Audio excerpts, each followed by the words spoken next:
Good morning dear students. आज मैं फिर आपको मॉक टेस्ट का प्रैक्टिस करा रहा हूँ। 10 क्वेश्चंस हैं। ये किसी भी क्लास के लिए हो सकता है, भले ही इसमें एक ही क्वेश्चन है। एक एक क्वेश्चन होने पर जनरली वो एयरफोर्स और नेवी के लिए होता है, लेकिन कोई ज़रूरी नहीं है।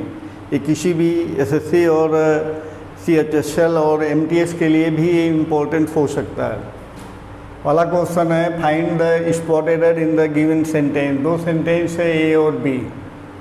पहला है, no sooner he had left the house then there was a phone call for him. है, इसमें क्या गलती है?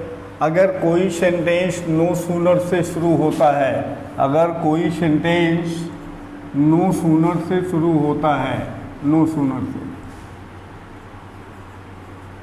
तो नो सूनर से शुरू होने वाले सेंटेंस में उसका हेल्पिंग वर्ब उसके सब्जेक्ट के पहले आ जाता है और सेंटेंस के अंत में देन का प्रयोग होता है। ये पॉइंट है नो सूनर से शुरू होने वाले सेंटेंस में। तो यहाँ पर no sooner he had left the house then there was a phone call for him. तो नो सूनर से शुरू हुआ है, यहाँ पर देन है। इसका मतलब कि नो सूनर के बाद जो देन आता है इसमें गलती नहीं है, और नो सूनर के बाद हेल्पिंग वर्ब आता है सब्जेक्ट के पहले। तो जहाँ पर ही हैड है, यहाँ पर हो जाएगा हैड ही। बात क्लियर है? तो यहाँ पर no sooner had he left the house, ये आपका ऑप्शन हुआ। दूसरा है, the mathematics of Sunita. The mathematics of Sunita is very weak. इस क्वेश्चन का रूल है कि विषयों के नाम जिनके अंत में यस या यस लगा होता है, वे इनके साथ सब्जेक्ट होने पर सिंगुलर वर्ब लगता है।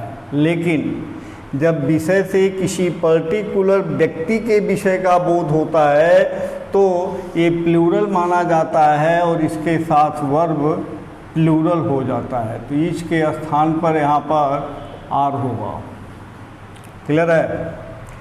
दूसरा मतलब समझ आया, मैथमेटिक्स के साथ वर्ब सिंगुलर लगना चाहिए था, लेकिन द मैथमेटिक्स ऑफ सुनीता हो जाने पर सुनीता की मैथमेटिक्स, यहाँ पर व्यक्ति विशेष का विषय का बात हो रही है, इसलिए यहाँ पर वर्ब प्लूरल लगेगा और मैथमेटिक्स के पहले आर्टिकल द का भी प्रयोग होगा, क्योंकि मैथमेटिक्स के पहले किसी आर्टिकल का प्रयोग नहीं होता। विषयों के नाम के पहले किसी आर्टिकल का प्रयोग नहीं होता है।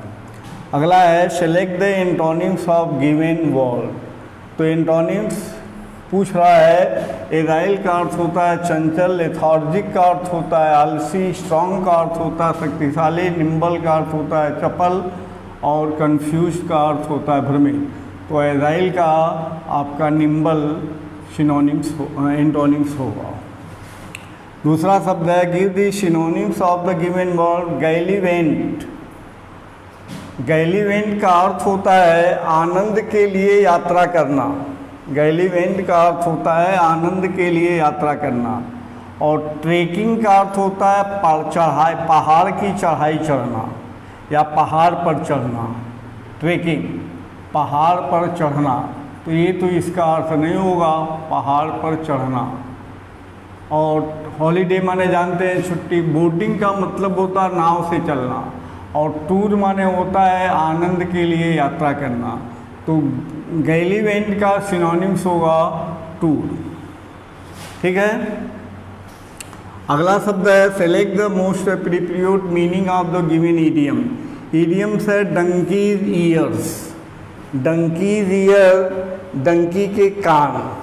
तो डंकी के कान का मतलब डंकी को, गधे को अगर रास्ते में खड़ा है उसे हटाने का प्रयास करो तो जल्दी सुनता नहीं है, बहुत देर के बाद सुनता है। अर्थात डंकीज ईयर्स का अर्थ हो जाएगा वेरी लॉन्ग टाइम, बहुत लंबा समय।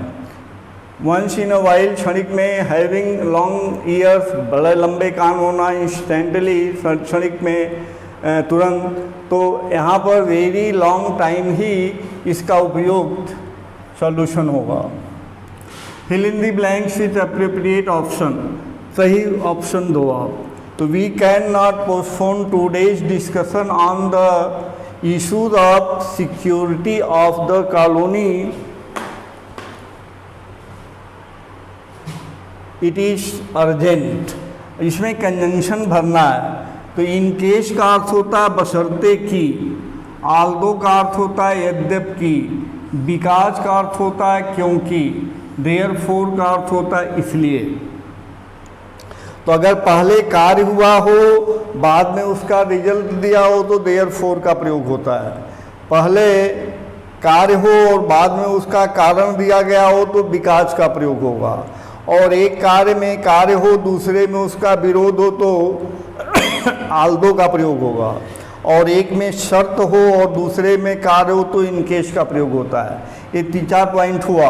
तो यहाँ पर हम सेंटेंस को देखते हैं, we can not postpone today discussion, हम आज का डिस्कशन पोस्टपोन नहीं कर सकते, on the issues of security of colony, security colony के सिक्योरिटी के इशू पर हम आज के डिस्कशन को स्टॉप नहीं कर सकते, इट इज़ अर्जेंट। तो क्योंकि यह अर्जेंट है इसलिए बिकॉज शब्द का प्रयोग होगा। कारण दिया हुआ कि अर्जेंट है इसलिए बिकॉज का प्रयोग होगा। अगला है after the end of the lesson, filling the blanks में ये भी है, ये वर्ब दिया हुआ है। After the end of this lesson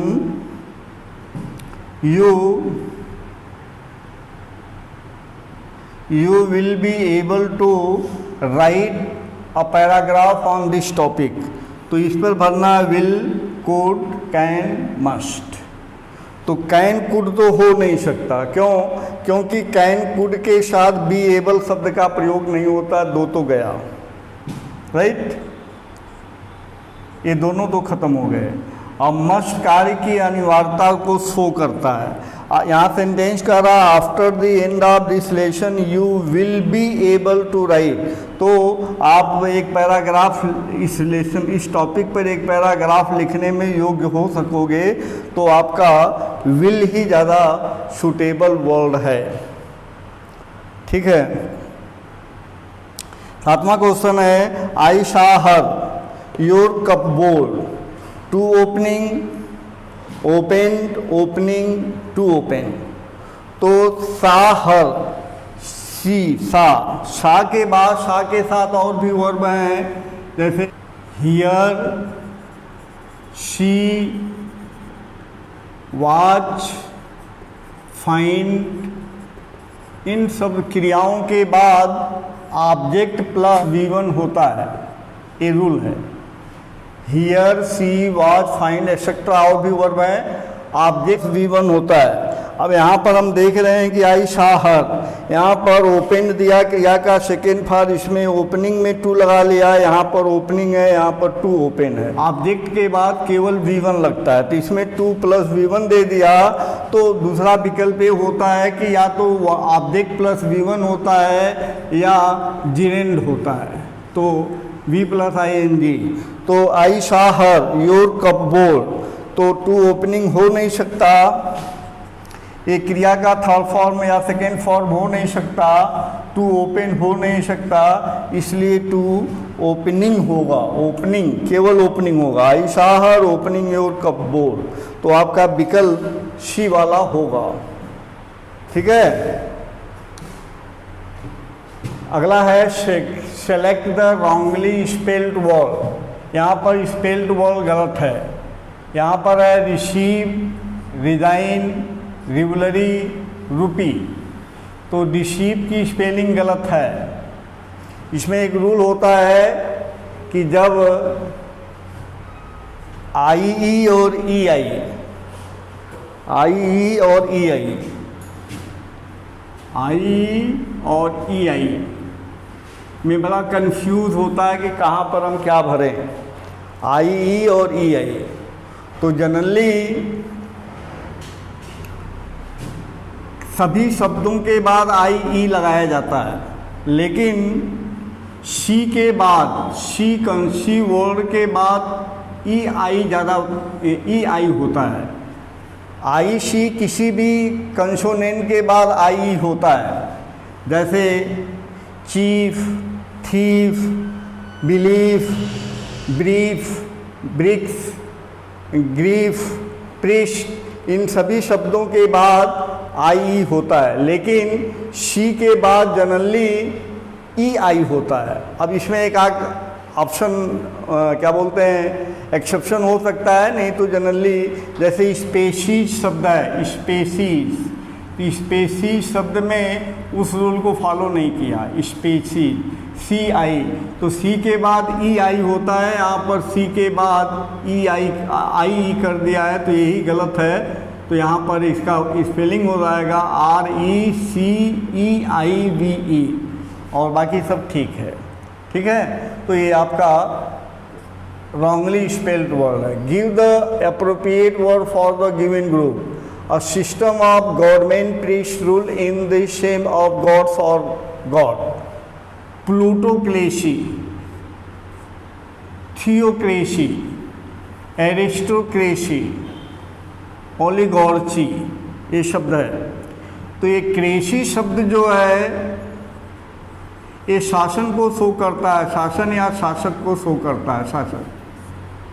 तो प्लूटो का अर्थ होता है धनिक तन, धनी, जो बहुत संपन्न हो, संपन्न लोगों के द्वारा यदि राज चल रहा है तो उसको बोलते हैं प्लूटोक्रेसी। थियो शब्द थियो माने होता है गॉड। अगर जो ईश्वर के बनाए गए नियमों के अनुसार सरकार का संचालन करता है उसे कहते हैं थियोक्रेसी। तो थियो माने गॉड होता है, ये रूट वर्ड है, इसी में और शब्द लगेंगे। जैसे आपने थियो शब्द को और देखिए तो थियो से थिस्ट होता है, थिस्ट, थिस्ट माने वह व्यक्ति जो ईश्वर को विश्वास करता है। इसके पहले ए लगा दिए तो हो जाएगा अथिष्ट। अथिष्ट का मतलब होता है वह व्यक्ति जो ईश्वर में विश्वास नहीं करता है। तो थियो शब्द ये मेन है, थियो शब्द, और थियो शब्द में IST जोड़ा गया। तो ये IST क्या है, IST जो है सफिक्स है। तो जब किसी शब्द के अंत में वावेल हो और सफिक्स भी वावेल से शुरू हो, तो जिस शब्द के अंत में हमें सफिक्स जोड़ना है उस शब्द का अंतिम वावेल को ड्रॉप कर दिया जाता है। इसलिए वो को ड्रॉप करके यहाँ पर थिश शब्द हो गया, THEIST, और अपोजिट बनाते समय ए लगा देंगे तो अथिष्ट हो जाएगा। अथिष्ट का मतलब होता है वह व्यक्ति जो ईश्वर में विश्वास नहीं करता। तो यहाँ पर सिस्टम गवर्नमेंट प्रीस्ट, प्रीस्ट माने होता है पुजारी, यानी कि पादरियों के द्वारा जो सरकार चल रहा है तो पादरी धर्म के अनुसार चलाएगा, इसलिए इसका जो विकल्प होगा वो होगा थियोक्रेसी। एरिस्टोक्रेसी का अर्थ होता है कुलीन तंत्र, और ओलिगॉर्ची का अर्थ होता है अल्पतंत्र, यानी जो सरकार में बहुत कम लोग हों उनके द्वारा अगर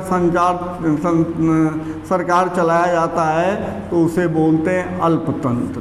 तो ओलिगॉर्ची का अर्थ होता है अल्पतंत्र, प्लूटोक्रेसी का धनितंत्र, थियोक्रेसी का मतलब धर्मतंत्र, और एरिस्टोक्रेसी का अर्थ होता है कुलीन तंत्र। तो धर्म पर आधारित सरकार है तो आपका थियोक्रेसी होगा।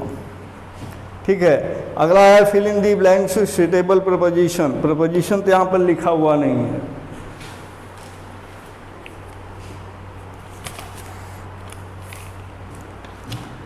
भरना है आपको इन,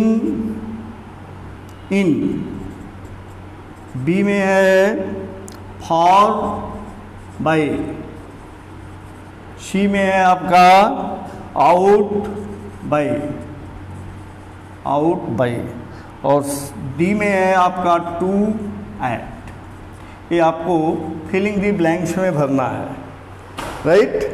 शी लेफ्ट, तो जब किसी स्थान के लिए छोड़ा जाता है तो फॉर लगता है, तो इन तो होगा नहीं, शी लेफ्ट इन मुंबई तो हो नहीं सकता, तो ए वाला विकल्प तो गया। इसमें आउट है, सी लेफ्ट आउट मुंबई, नो ये भी गलत है, और टू हो नहीं सकता, आने के लिए टू लगता है, इसलिए आपका ये दूसरा विकल्प सही होगा। She left for Mumbai by the राजधानी एक्सप्रेस। अब राजधानी एक्सप्रेस एक ट्रेन का नाम है, अगर यहाँ पर केवल ट्रेन होता तो ये द नहीं लेता, तब बाई ट्रेन हो जाता। लेकिन चूंकि ट्रेन का नाम दे दिया तो नाम देने के कारण ये प्रॉपर नाउन हो गया, और प्रॉपर नाउन के पहले आर्टिकल द लगता है, इसलिए द भी लगेगा और इसके पहले बाई भी लगेगा, तो हो जाएगा she left for Mumbai by the राजधानी एक्सप्रेस। आप लोग इसे देख लीजिए, अगर पसंद आता है तो लाइक करिए, सब्सक्राइब करिए, शेयर करिए, ठीक है, और प्रॉब्लम होने पर कमेंट करके उससे पूछिए। थैंक्स।